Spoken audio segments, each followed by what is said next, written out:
There's someone coming in. Is it locked or? Nope, they can come in.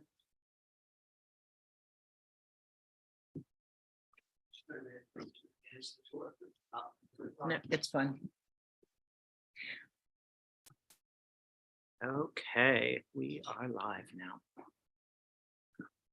Okay, so welcome everyone online and in person to the first of 2 nights of readings by finalists for Publishing Triangle Awards.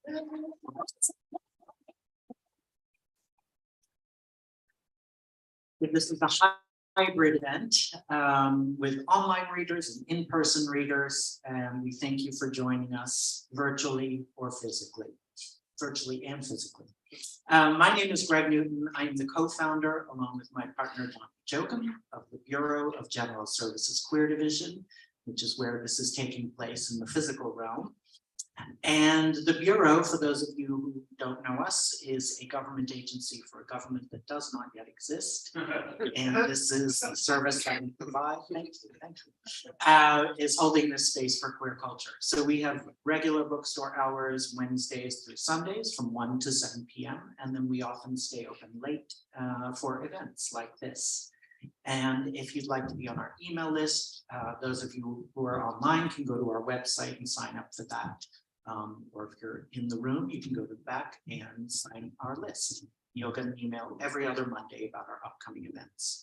So tomorrow night will be night 2 of the finalists readings. And then Thursday night, Donnie and I will be at the ceremony, at the award ceremony at the New School, selling copies of all of the finalists' books.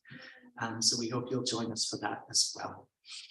I'm going to introduce Rob, but first I wanted to read a land acknowledgement.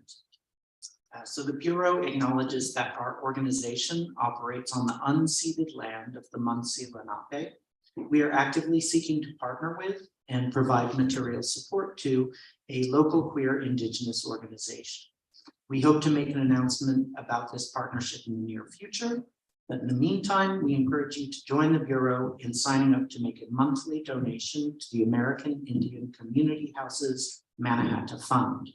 The Mannahatta Fund, according to its website, is an invitation to all settlers and non-native people who wish to acknowledge the legacy of theft and genocide that comprise the history of New York City and the United States. And you can find out more at mannahattafund.org. So Rob Burns has been a member of the Publishing Triangle Board for several years and currently serves as treasurer. He is the author of 6 novels, including the Lambda Literary Award winning When the Stars Come Out. And he's also a longtime supporter of the Bureau, which we very much appreciate. Please give a warm welcome to Rob Burns.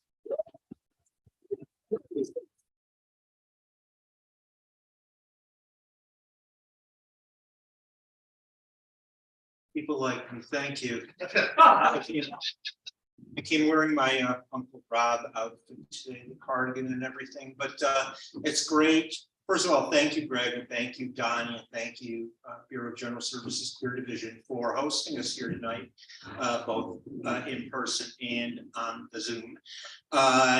This is our first ceremony where we have a live presence since 2019, right before the 2020 ceremony.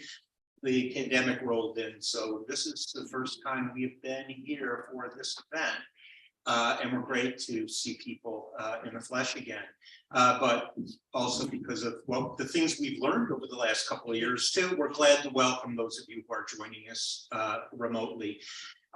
Tomorrow night, by the way, it's my pleasure, I'll be introducing 5 readers.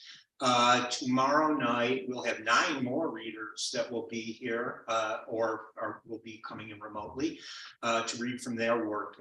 Some of the best, these are all finalists for the Publishing Triangle Awards, and it's some of the best writing that was published in 2022. And we're just thrilled to have this opportunity to hear them. And finally, on Thursday, I want to invite everybody to join us for our 35th annual Publishing Triangle Awards ceremony at the New School. We will be holding it live, the New School at 66 East 12th Street. And we will also, of course, be holding it remotely, so you can watch it no matter where you are in the English-speaking world, or even wherever. I don't know, wherever they are. I'm distracted. By the way, you should get down here. I'm distracted because I'm looking at the display across from me. I see right next to each other, Dad Gaze, and who does that bitch think she is? And I feel like a little. I feel like they're speaking to me. So. Anyway, let's get to the program. First, I'm sorry, some housekeeping notes very quickly. Please buy books. Buy the books that you're going to hear being read from tonight or tomorrow night. But just buy books in general, and buy them from independent booksellers. They're the people that are hand selling. So reward them with your consumer dollars. Consider joining the Publishing Triangle. Membership is only $40 a year, and it allows our all-volunteer board and staff, which is the board, to do things like put on the Publishing Triangle Awards every year. And by the way, the Publishing Triangle Awards, we give out cash prizes. I have to add our 14 awards. Is that correct? 12 awards. We'll be giving out Thursday night. Will come with $14,000 in cash prizes for the lucky winners. So all that is done out of, it's a labor of love. So please join us. Only $40 a year. Finally, do try to make just repeat myself. Oh no, I see where I was going here. Finally, you've met Greg Newton. Donnie Jokum is in the room, of course, too. They're the co-owners here, and we're going to be honoring them on Thursday night also. They will be receiving the Michelle Carlsberg Leadership Award for the excellent work they've done. They've been doing for the last 11 years and will continue to do for decades to come. They might not hope that, but we. Let's start with our program now. Generous. We're going to start with one of the readers who's joining us remotely. Eric Tran is a queer Vietnamese poet and the author of Mouth, Sugar, and Smoke, published by Dione Editions, which won the Oregon Book Award and is a finalist for our Tom Gunn Award for Gay Poetry. His poetry has been featured in All Things Considered, Poetry Daily, and Verse Daily, and has received recognition from Best of the Net, Prairie Schooner, and New Delta Review, among other publications. He's completing his fellowship in addiction psychiatry at the Oregon Health and Science University in Portland. Eric Tran.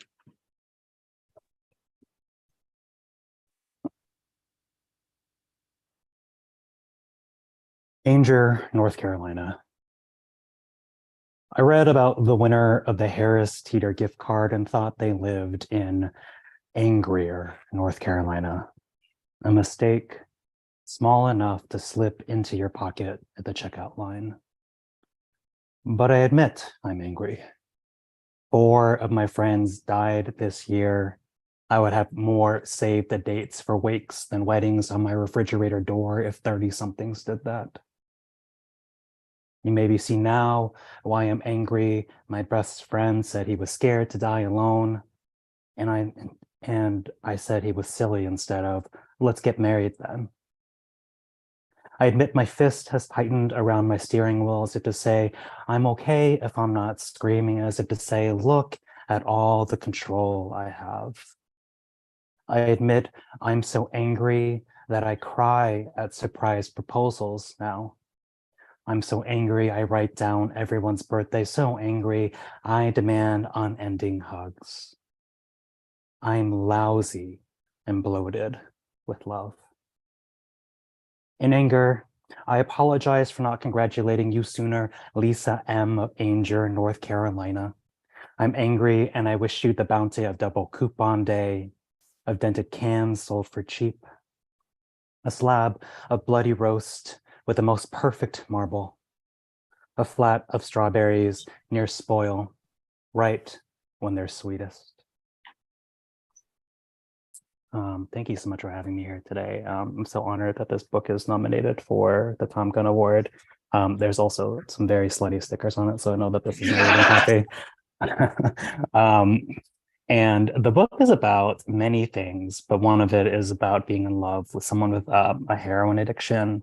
And now, sort of as an addictions professional, I often think of the work as too close to me, but I also think that it's a practice in sort of approaching everybody with the sort of love that we would approach everyone that we love. This next poem is called Frequent Utilizer Protocol, which in the hospital is a code for orders that we'll put in for someone who comes into the hospital repeatedly. And in short, it's to get them out of the hospital as fast as possible. But I imagined sort of what if someone came to the hospital for love, and what would we order in that case? This is called Frequent Utilizer Protocol. A second season wildflower, or fire left to burn free, discourage further scarring. Sensible, like weighted dice, reliable as the scab, as watercolor wash. The moon bit to the quick, hands empty and closed in prayer. How do I say hello without breaking my stride? To hold water with my teeth and still breathe. Who misses you? Surely you survive for someone. I hope you wake as lodestar. A key depends on the missing teeth. A ring for every swollen finger. A knife that hones on meat and bone. I have to apologize that I think I'm giving you the wrong impression of me, that I'm a wholesome person, and those are my only wholesome poems in the book. I like to joke that the rest of the poems are about some holes. So here's a poem about mine, and it's also my last poem for the night because it's rather long. It's dedicated to my very dear friend who is straight and whose wedding I'm officiating named McKinley. And which will become important, I guess, in a second. This one is called Party at Shit's House for McKinley. In the sun-spattered morning after my first rebound, after asking this guy all weekend to wreck me, after admitting it's like a flip of a coin if bottoming will hurt and bleed me, I shared with my straight friend the shame of that one night stand, the dark's massive leg. When I was so swept to the ground, I secreted that man's sock into my hamper so that more of my life might smell like him. And in that last inevitable, enviable, elephantine careening towards the edge of blowing my load, I let my heart go free for the first time in months and shit myself, and that man's still hard dick. My friend considered his regret black coffee and then said, you know, you shouldn't show up to a party at shit's house and be upset when shit is there. But you don't know, I meant to say. My rebound felt warmth spilling down his leg and asked if that was his cum leaking out. No, I had to say, that's me, the stink of me that has nowhere to hide. You don't know, I want to say, I still think about another man who fucked me too hard and how I didn't ask him to stop. Instead, I offered to blow him in exchange for a moment of relief. I remember licking blood and bowel off my teeth and was grateful for the escape. I never told you. Last year, a beautiful man forced his hands onto me, and I wanted nothing more than to be asleep. Really, what use is a shit-eating grin when you could have silence instead? When that beautiful man left, I stripped down the bed and left the sheets to fall like kudzu across the field. I dreamt of them grabbing my legs, and still now I catch myself. I want to believe that you know that I'm strong in some ways that matter. I want my body to be known and somehow still mine. I want you to say, Eric, of course you're strong against what scares you most. Of course you're so beautiful and dumb to think your body is separate from mine. When we hold each other, no light will get between us. I mean, I will hold you like the moon holds up the night. I want you to say, watch, I'll bring my knuckles to your door. Answer it, Eric. Say, welcome, it's me, shit. Tell me how you haven't straightened up for company, but that you keep cake in the freezer just for this kind of situation.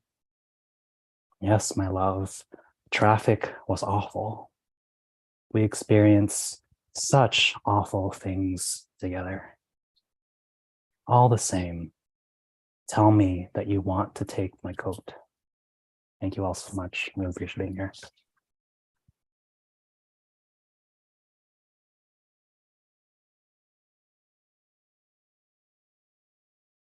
Eric Tran, thank you so much. Before I go any further, I should acknowledge the presence of Carol Rosenfeld, who's chair of the Publishing Triangle. And I have no idea who's out there right now, but I do know one person who is another member of the Publishing Triangle board directors, and that is Emmanuel Xavier. And Manny will be hosting tomorrow night's reading, as well as our award ceremony on Thursday. So for the newest, that's what happens when you're the new guy, you get stuck with all the jobs. So do, by all means, do show up tomorrow and Thursday to see what he's up to. Our next reader is, excuse me, is Irene Klepfish, who's from Brooklyn and has taught Jewish women's studies at Barnard College for 22 years. She's the author of 5 books of poetry, including Her Birth and Later Years, New and Collected Poems, 1971 to 2021, which is a finalist, yay spring, which is a finalist for this year's Audrey Allard Award for lesbian poetry. Irene was co-editor of The Tribe of Dinah, a Jewish women's anthology. She's also an advocate of the Yiddish language and active in its renaissance in the United States. And she's published poetry and essays that have appeared in Jewish Currents, Tablet Magazine, Sinister Wisdom, the Manhattan Review, Conditions, the Georgia Review, and Languages of Modern Jewish Cultures. Irina Klepfish.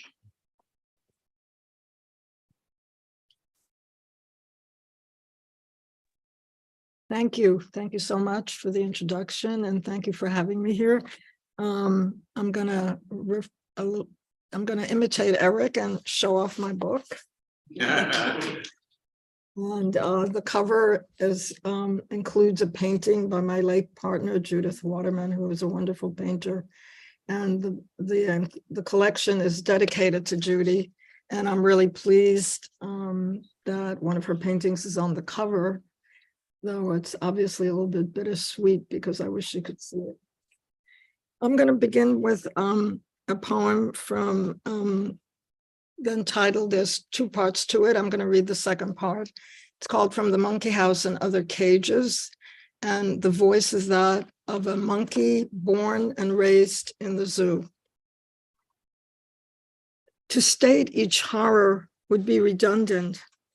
The objects themselves suffice: a broken comb, an umbrella handle, a piece of blue plastic, chipped pocket mirror.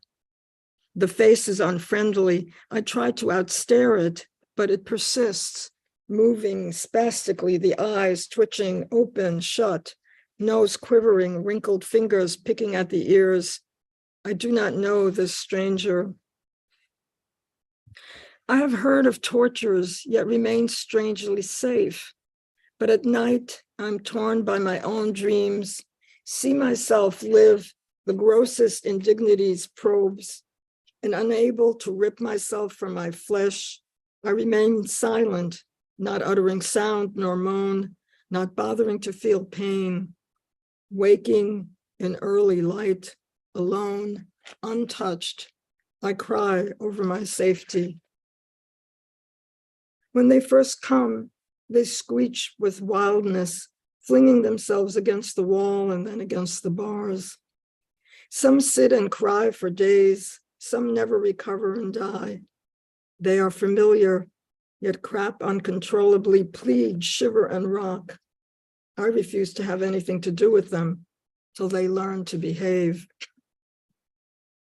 At her arrival, she was stunned and bruised.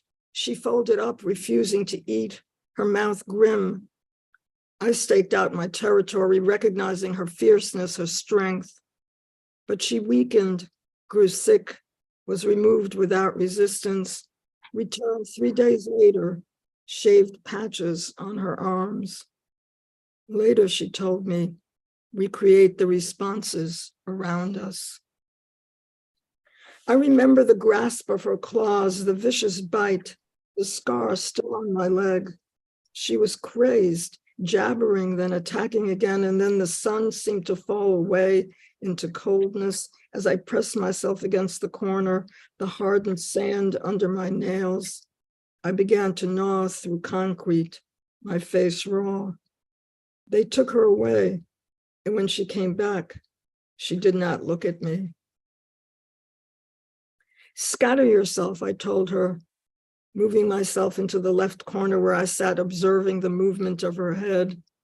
She nodded, seemed to sleep, then stood up, pointing outside. The leaves were red. It was a falling time, noisy dry twigs cracking off nearby trees. I felt content, watching myself while she pointed, the leaves red. And finally she said, "This is enough," and began to bang her head against the wall, one thud after another thud. She battered herself, beginning to bleed, throwing herself and falling. They came and tried to seize her while the sun vanished and the trees moved slowly, and everyone so still, afraid to breathe. The moon all fresh, and the birds small balls of feathers. I puked as they dragged her out, tufts of fur on the stone floor. When she died, I mourned a silent mourning, and the others asked, and poked at me. There had been much between us in gesture. Mostly I remember her yellow teeth, her attempt at tameness. There had been no sound, just the motion of our hands, our lips sucked in, toes pointed outward. It had been enough. Dizzy with messages, I would lie down, dream of different enclosures. I was going to write a whole book of these monologues by monkeys and decided I just couldn't bear it. So I only wrote 2. That was actually the second monkey. The second poem I'm going to read, this last one actually, is called, it's a bilingual poem mixing Yiddish and English, but you'll be able to understand it. I do it so that you could understand the Yiddish and it's not a wall that you can't penetrate. And it's called Etliche Wörter auf Mammeloschen, a few words in the mother tongue. Etliche Wörter auf Mammeloschen. L'moshel, for example, die kurva, the whore, a woman who acknowledges her passions. Die Yidina, the Jewish woman, ignorant, overbearing. Let's face it, every woman is one. Dienta, the gossip, the busybody who knows what's what and is never caught off guard. Die Lesbianke, the one with a roommate, though we never. Das Weibel, the wife, or the little woman. In der Heim, at home, where she does everything to keep Yiddishkeit alive. Yiddishkeit, a way of being Jewish, always arguable. In Mark, where she buys die Kartoffel und Challah. Yes, potatoes and challah, die Kartoffel, the material counterpart of Yiddishkeit. mit Sibboleth, with onions, that bring Tränen zu die Augen, tears to her eyes when she sees how little it all is, weniger und weniger, less and less. Die Chala, braided wie ihr Haar vor der Hasana, like her hair before the wedding when she was a Zashain Mädel, such a pretty girl. Die lange schwarze Haar, the long black hair, die lange schwarze Haar. A Frau träumt, a woman dreams ihr Ort auf der Welt, her place in this world.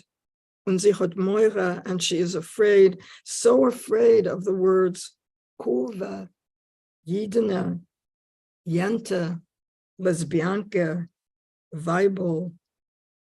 Sie träumt, she dreams, und sie hat Moira, and she is afraid. Ihr Ort, die Welt, die Heim, der Mark.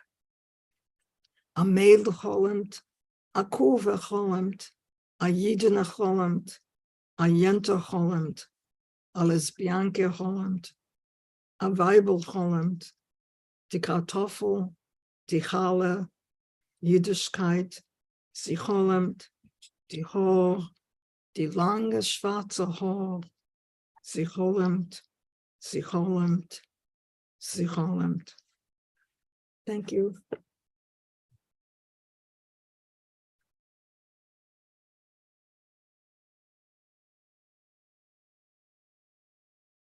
Thank you so much, Irina.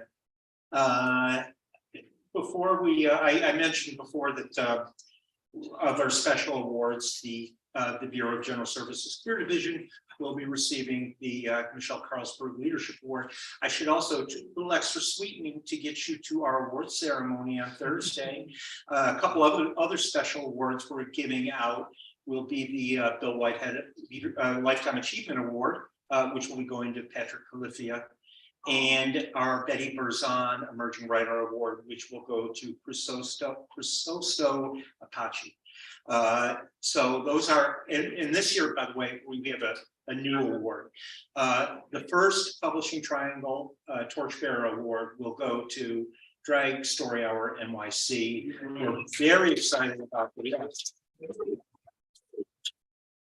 As a general rule, our awards have gone to people in the industry, although I think arguably you could make a case that any group that encourages people to young people to read should be part of the industry. But Drag Story Hour has been under siege around the world, especially in the United States, and surprisingly, shockingly, and sadly, right here in Greenwich Village. And so we are really thrilled that they have agreed to be the recipients of our first Torchbearer Award. They will get a $1,000 cash prize. They will actually have someone on site to entertain and read us a story. And the award will be presented by New York City Councilman Eric Botcher, who has also been under siege by Diggins. So we're excited about that. So again, Thursday, and you will see that on Thursday, either live in the audience or when you tune in on the link that you will find on social media and that we will get out there to you. Next, though, our first in-person reader tonight, since 2019 at one of our finalist readings. Very excited. That will be Wo Chan, whose poetry collection Togetherness, published by Nightboat Books, is a finalist for the Publishing Triangle Award for Trans and Gender Variant Literature. Wo Chan, who performs as the illustrious Pearl, is a poet and drag artist. Wo has received fellowships from McDowell, New York Foundation of the Arts, Kundiman, the Asian American Writers Workshop, Poets House, and Lambda Literary. Their poems appear in Poetry, Margins, and elsewhere. As a member of the Brooklyn-based drag and burlesque collective Switch and Play, Wo has performed at venues including the Whitney Museum of American Art, National Sawdust, New York Live Arts, and the Architectural Digest Expo. Please welcome Wo Chan.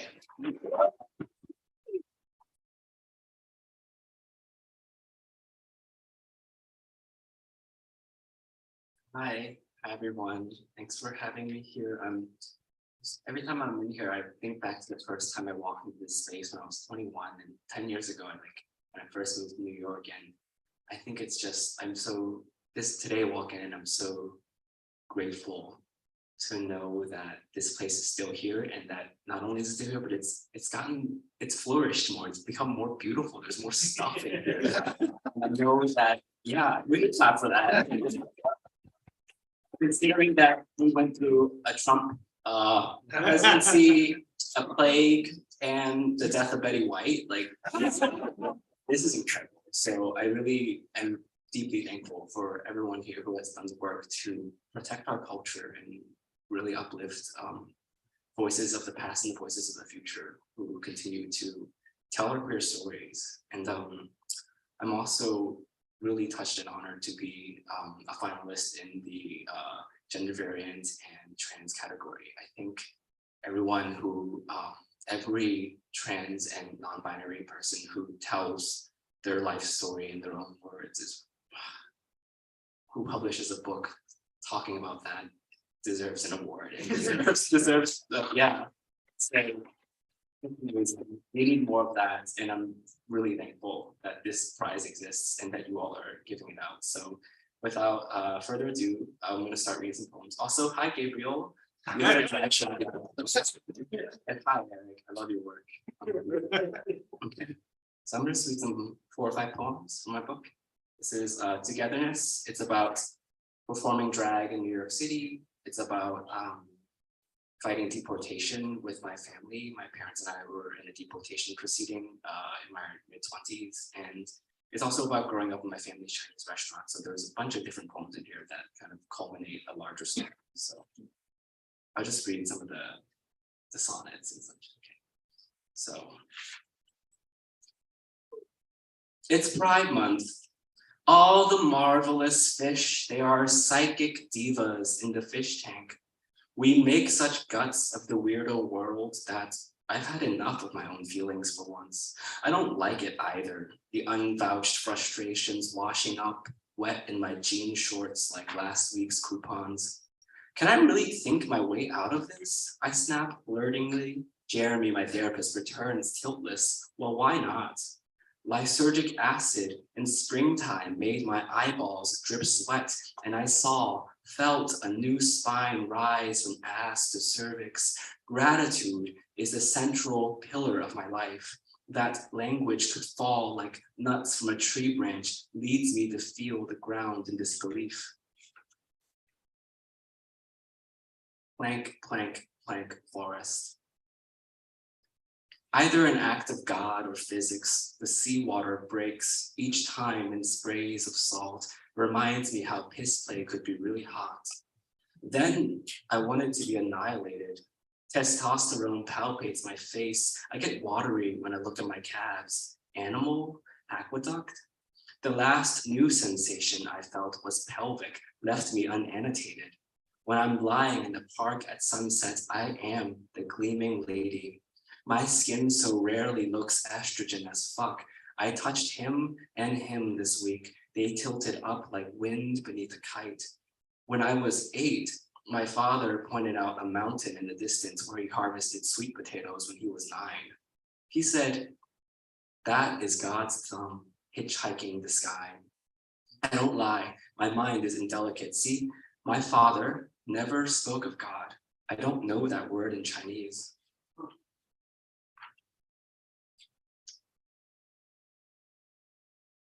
The Bobadome, Lunar New Year party with Vincent. Clamber, us doozy-footed heel scuffers squeak up MoMA PS1 where young collagen runs free.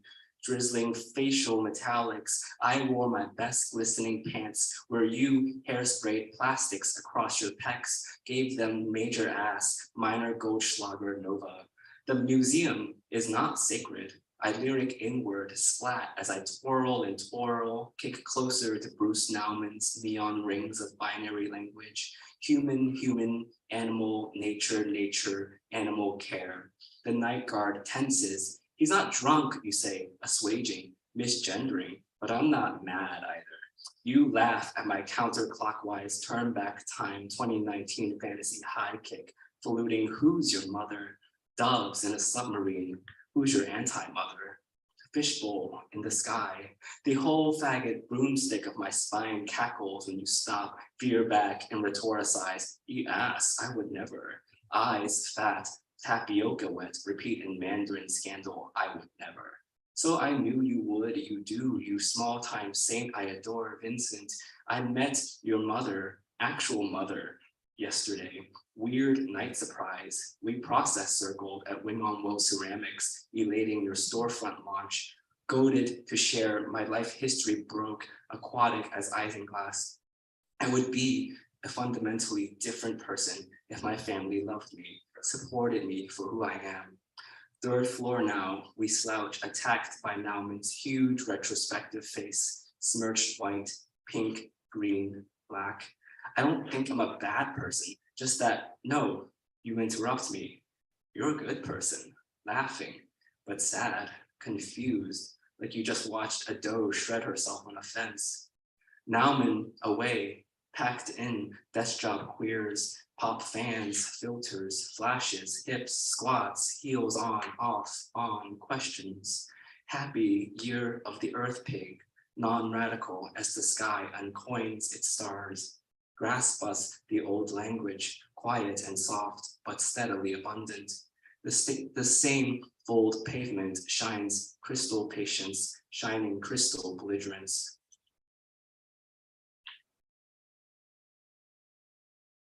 I'm gonna read a couple more. I'll read a short one and then I'll read a long one and then a short one.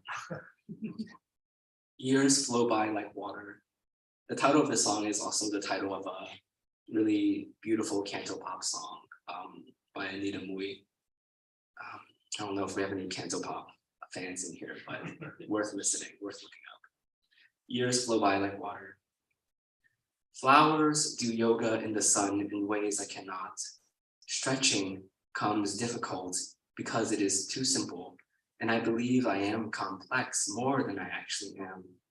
Light, cool water, to be touched with intention, the permission to root and spill into a lust for plain air. When will you let somebody love you, Wo-chan?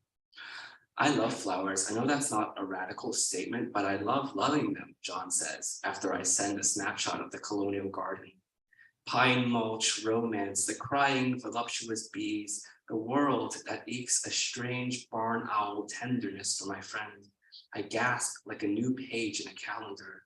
July 3rd, 2018, there is much I don't say.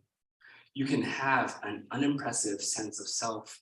iPhone 6 kissing the mouths of day-glow lilies, the punk rock daisies that wear a choker of spiked white leaves, swollen yellow heads, dusty and free of the mind. In my childhood, I knew a myth, 10 brothers born to a mother who swallowed a string of 10 pearls. Each child could do one incredible thing. The oldest see miles away, the third lift boulders, the fifth could fly, the sixth impenetrable. 7 could grow tall as a palace gate, 9 could shout the walls down.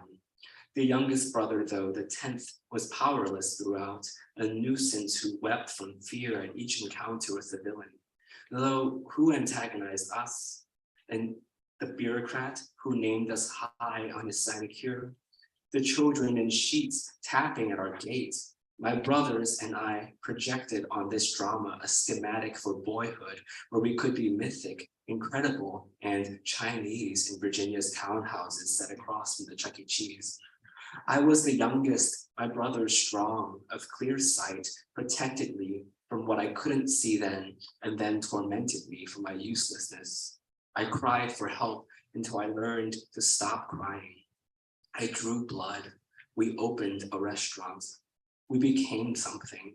My oldest brother, hot-tempered in silver hatchback, slingshotting noodles from city to suburb. The second, glamorous in peanut sheen, shifting a walk one-handedly like a black chariot across fire. The third, lead oarman, draped in steam, all smiles near the behemoth hair. He was a child, really. I showered with him, shared a room until I was 16. I love them. I know that is not a radical statement, but I love loving them. I hate how we were raised, though it is done now. I think it is over. The restaurant sold to our neighbor who makes very bad food. Our parents, they are in bed and resting, diabetic, sewn in varicose veins. We lived through these decisions.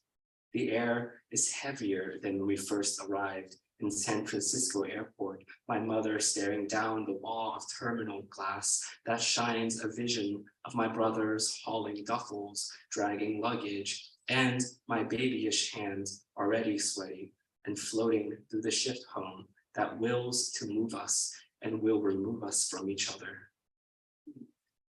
And I'll read this last poem.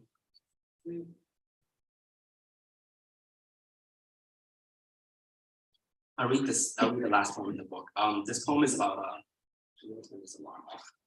Okay, perfect. So like right before the pandemic started, I had just graduated from my MFA and I was trying to make ends meet, which meant I was like teaching like 3 different community arts classes, one of them involving like teaching Cantonese grannies how to dance in like the basement of a church.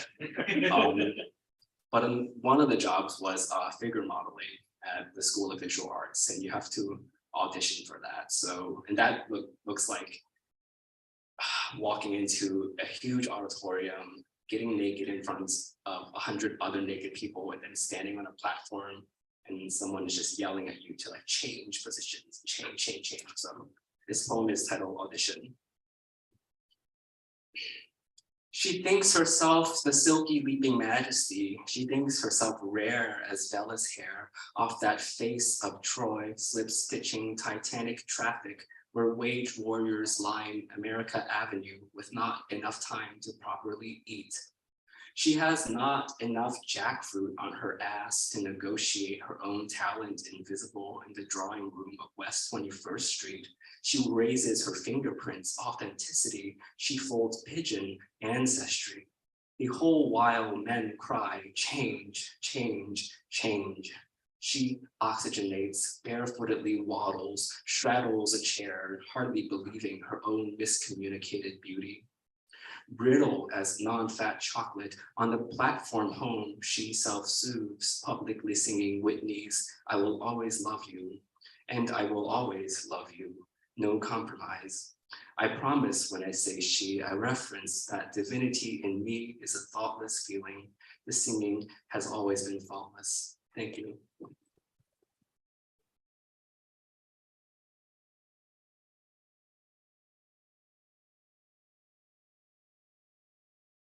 Thank you, Wo Chan. That was great. Before I bring up our next reader, one other thing I meant to mention, we have of our competitive awards, we have 2 poetry awards, the Audrey Lorde Award and the Tom Gunn Award. We have 2 nonfiction awards named after Randy Schiltz and Judy Braun, and 2 fiction awards, one for Edmund White and the Pharaoh Grumley Award that we do jointly with the Pharaoh Grumley Foundation. We also have 2 awards that are cross-discipline, and one is the Publishing Triangle Award for Trans and Gender Variant Literature. And we have a new award this year we're very excited about, which is the Joseph Hansen Award for LGBTQ crime writing, which is funded by the eminent novelist Michael Knopf. So, you know, we'll watch, and we're looking at a new award for next year. So, you know, stay tuned.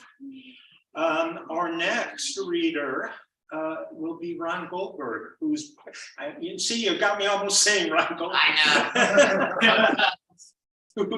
whose book, Boyd the Bullhorn, A Memoir and History of ACT UP, was published by Fordham University Press.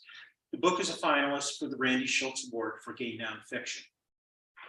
Ron Goldberg is a nice gay Jewish theater queen turned activist and writer. He joined ACT UP in 1987 and for the next 8 years chaired committees, planned protests, led teach-ins, facilitated weekly meetings, and participated in over 100 zaps and demonstrations, earning the title of ACT UP's unofficial chant queen. Ron's articles have appeared in Outweek and Pause magazines, as well as the Visual AIDS blog, and LGBTQ Nation. And he served as research associate for filmmaker and journalist David France and on his award-winning book, How to Survive a Plague. Ron lives in New York City with his husband, who's also here, by the way. Welcome. And enjoys speaking to high school and college students about activism, the history of AIDS, and the lessons and legacy of ACT UP. Welcome, Ron Goldberg.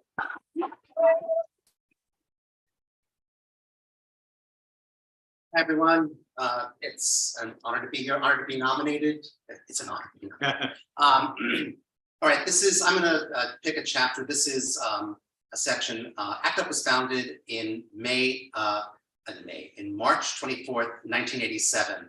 I'm going to read about our first anniversary action, which is a year later at March 24th, 1988. March 24, 1988, Wall Street 2. Attention, the AIDS crisis is over. You can all go home. Just kidding, marshals. It was 6:30 in the morning. Too early for my cool John Lennon sunglasses, but I wore them anyway. They gave my dazed and panicked expression a little "don't fuck with me" attitude. Alan Klein, my co-chair and the comedian with the bullhorn, would be running the day's demonstration, coordinating the waves of civil disobedience, or CD, and handling any interactions or on-site police negotiations with CD trainer extraordinaire Jamie Bauer. Though we were the same age, Jamie had a history of street activism that dated back to the 1980 Women's Pentagon action. They'd first come to ACT UP in the spring of 1987 to recruit members for the October Supreme Court CD protest, and then stayed to marshal our first Wall Street action. Over the years, Jamie would facilitate Monday night meetings, organize and marshal countless demonstrations, and train a generation of activists in civil disobedience. Jamie's negotiation strategy was simple. We have a right to free speech and freedom of assembly, and we don't have to ask permission for it. And if you want to arrest us for it, that's your business. But we're not going to ask your permission. And if you don't grant us permission, we're going to do it anyway.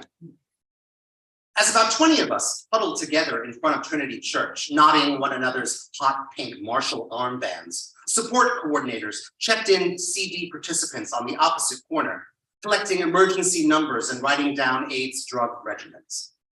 With only minutes to spare, Frank Smithson's truck, stacked with our posters and boxes of freshly printed fact sheets, screeched up to the corner.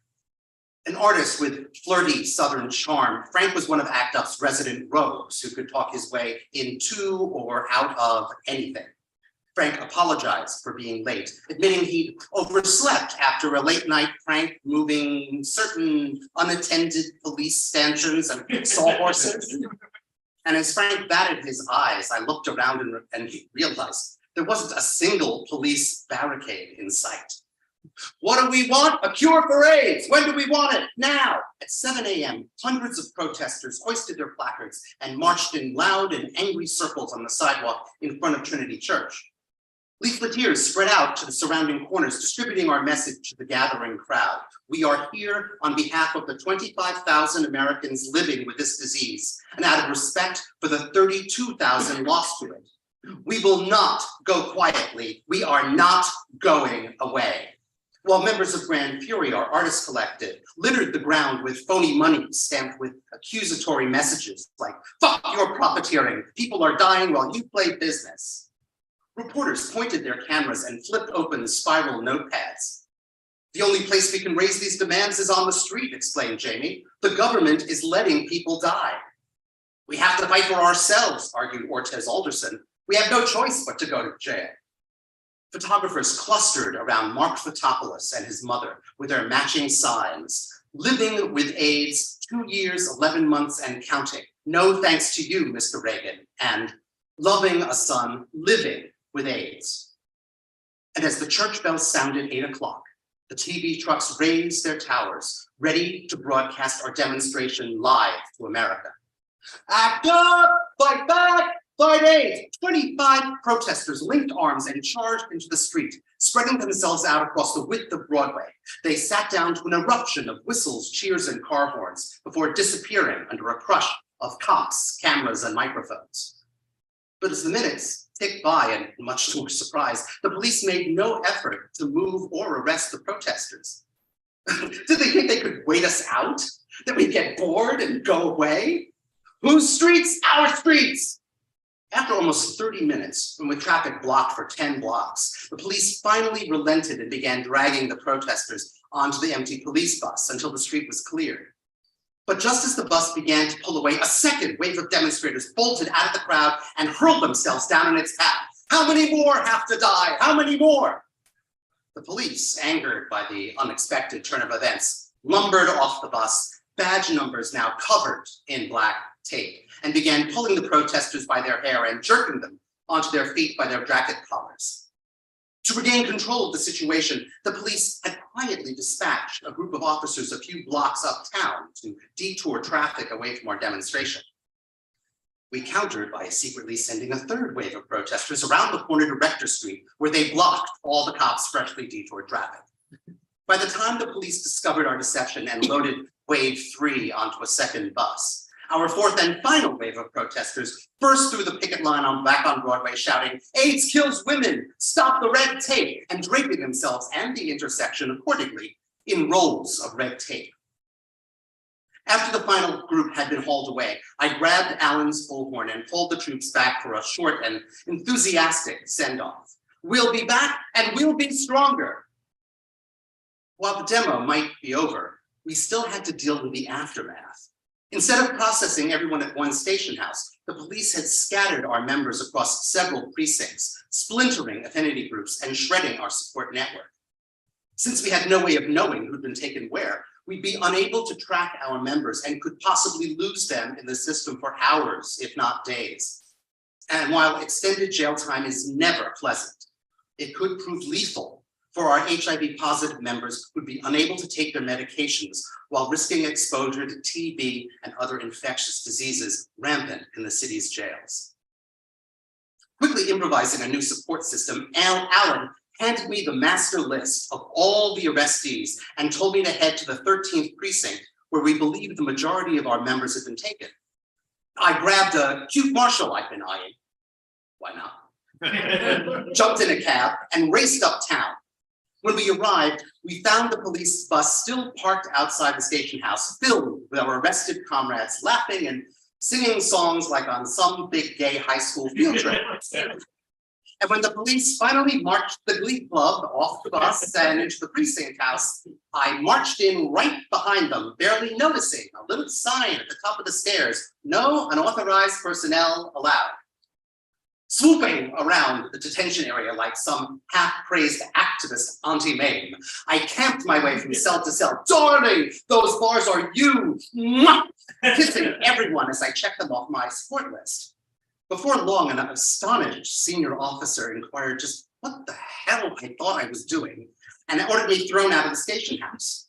But before I could be dragged outside, I was stopped by another officer who looked me up and down and sneered, "Let's put him through the system, teach him a lesson."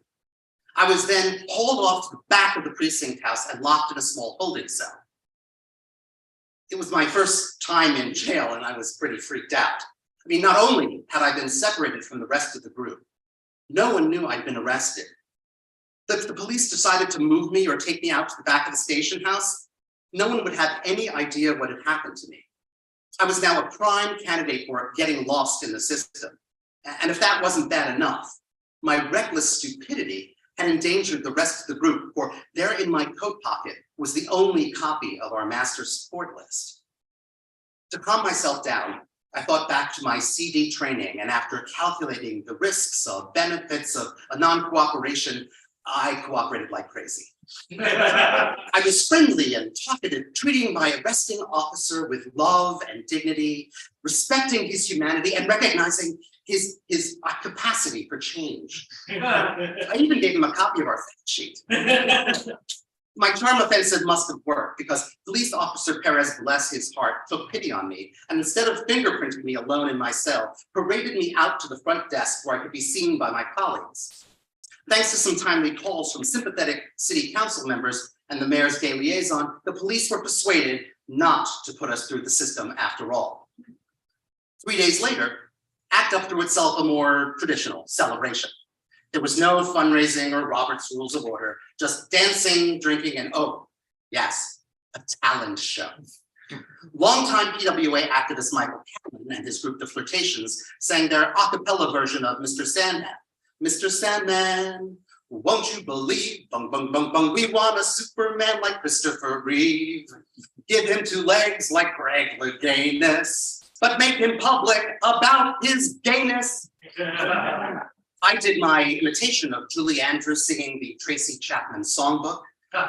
Don't ask. And for the evening's grand finale, Bradley Ball called everyone back on stage and led the crowd in a breathtakingly arch rendition of Getting to Know You. Much to my delight, everyone spontaneously picked up the movie's cross-armed handshake choreography, proving conclusively that underneath the leather jacket of the most jaded East Village activist beats the heart of a musical theater queen. I couldn't have been happier. The whole week, the demonstration and the party that evening was like falling in love, not with a person, but with a group. ACT UP was more than just a remarkably effective activist organization. It was the community I'd always been looking for. And then David got sick.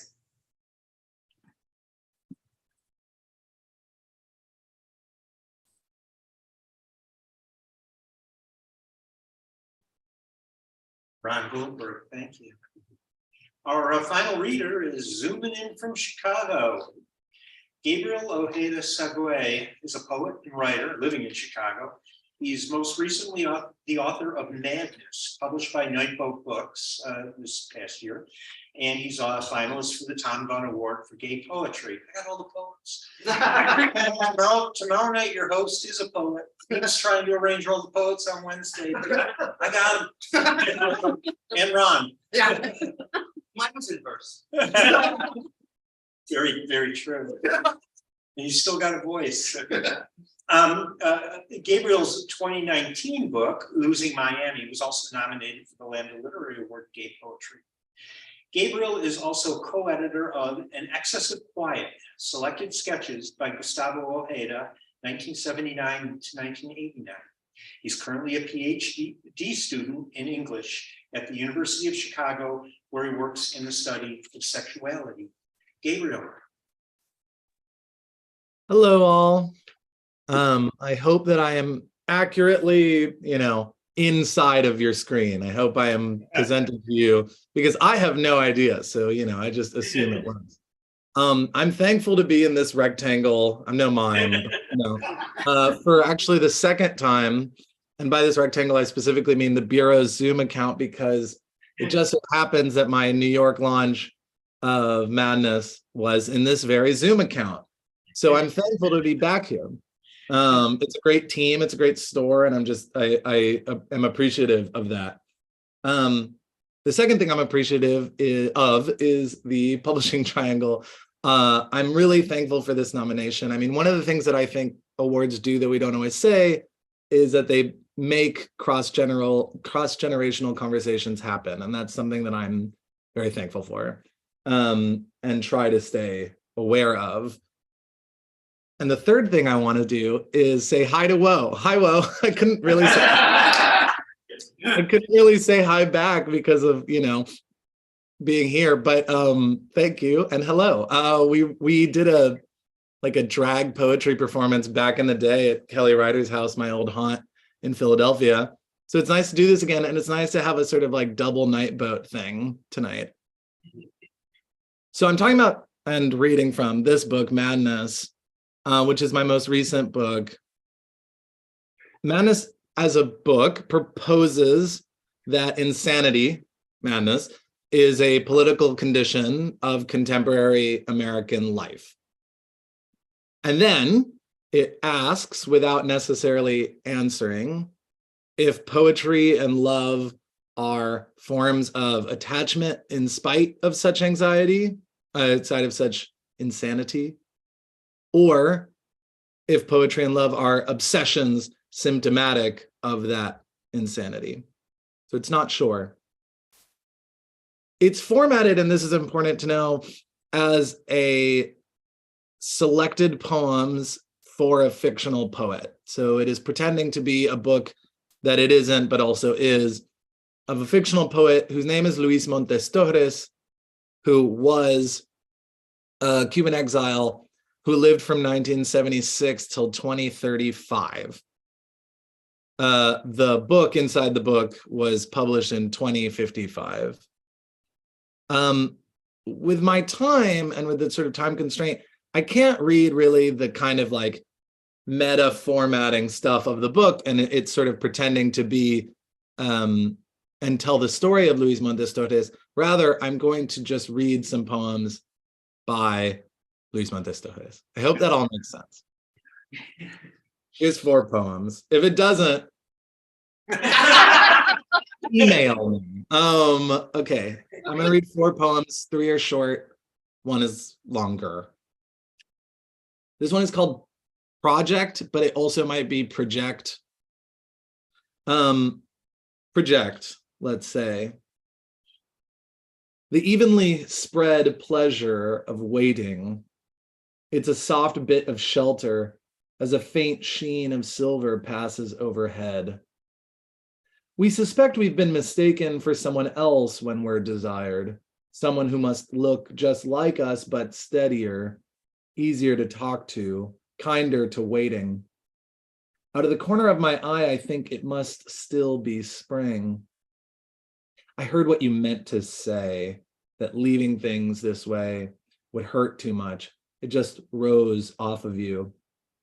And this must be what implication is. Shine, closing your eyes to the sun and seeing red. I hold someone's hand. I hardly think to breathe. We unwrap this light and ask simple questions. We think what our impatience is like, together and not together. The weather doubles the size of the earth it falls on, like a projector, like a shared secret. I promise not to sleep. There's something outdated already about this flower, tentatively growing, collapsible into courtesy and air sickness.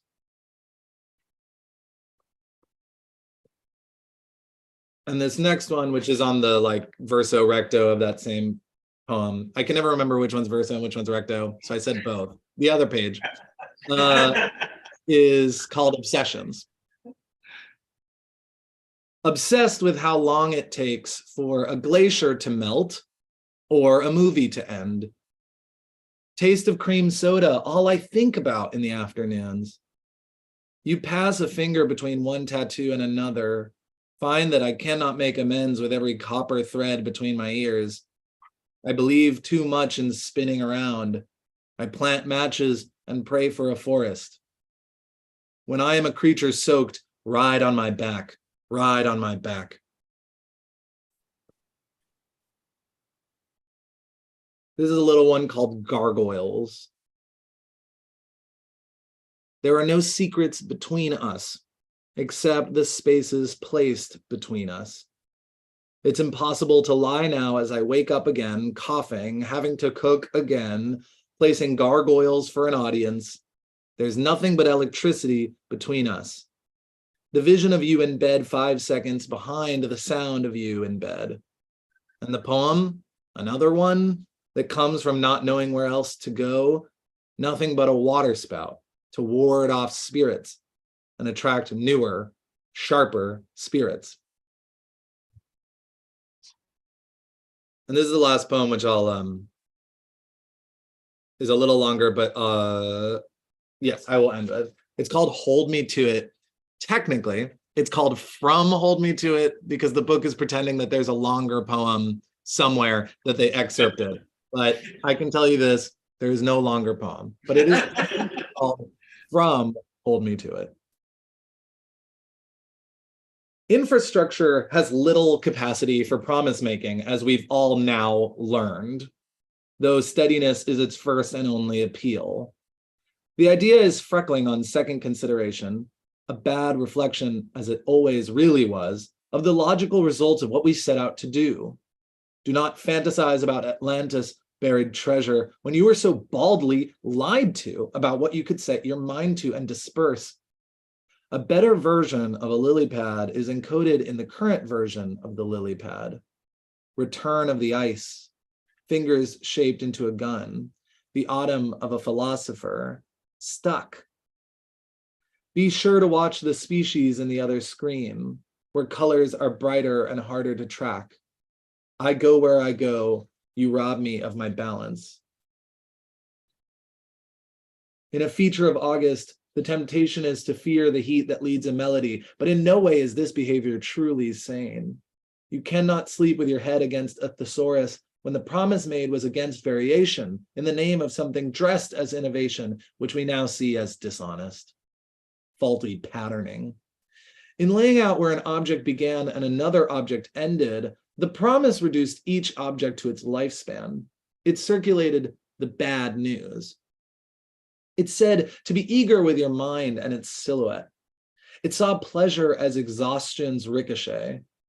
It planted plants. You hear that like I do, mosquitoes passing by your ear. You hear that like I do, a third color made in reference to two others set up just behind the stage. Everything about the golf course.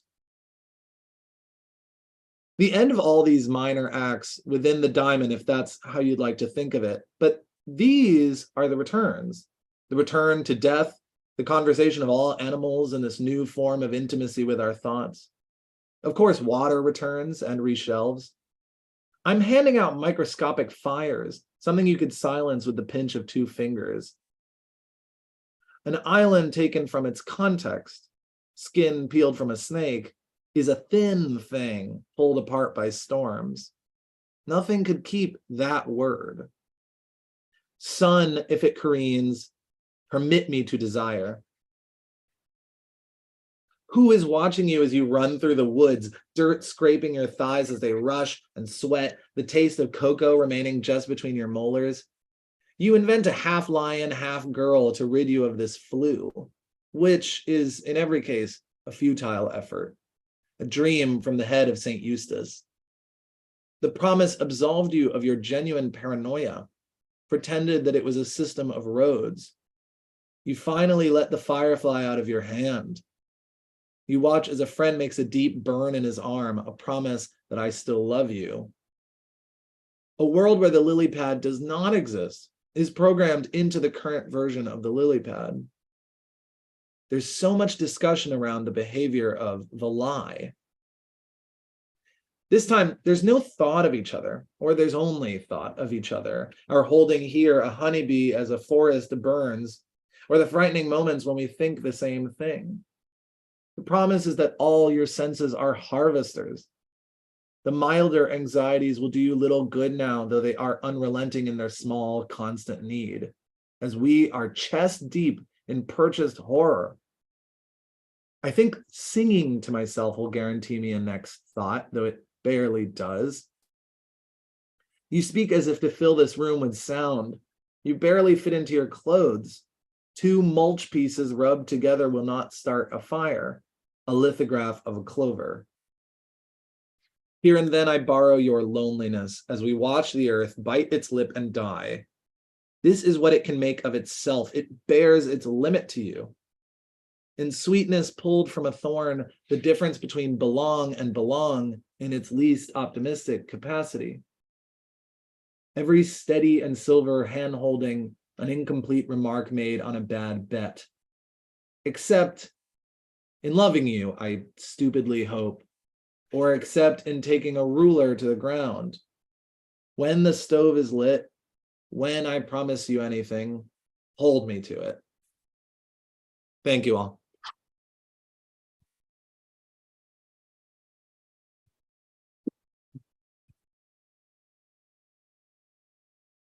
Thank you, Gabe. Thank you, Gabriel.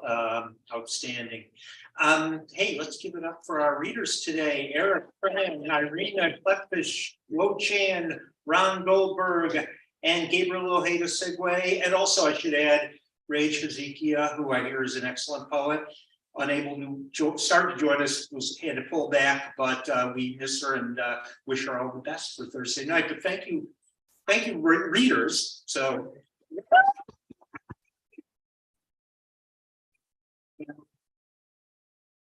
Very quickly, remember to join Emmanuel Xavier here tomorrow night with 9 more fantastic finalists. Look what you saw tonight, just with the 5 people you heard read, and you're gonna get again 9 more. It's all free. It's worth your $40 a year, isn't it? Join the publishing Triangle. You can also donate to the Bureau of General Services Career Division, which is a not-for-profit. And so again, thank you all. Go out, buy books, join us again tomorrow. Come to the award ceremony Thursday and watch for the winners. So thanks. Bye.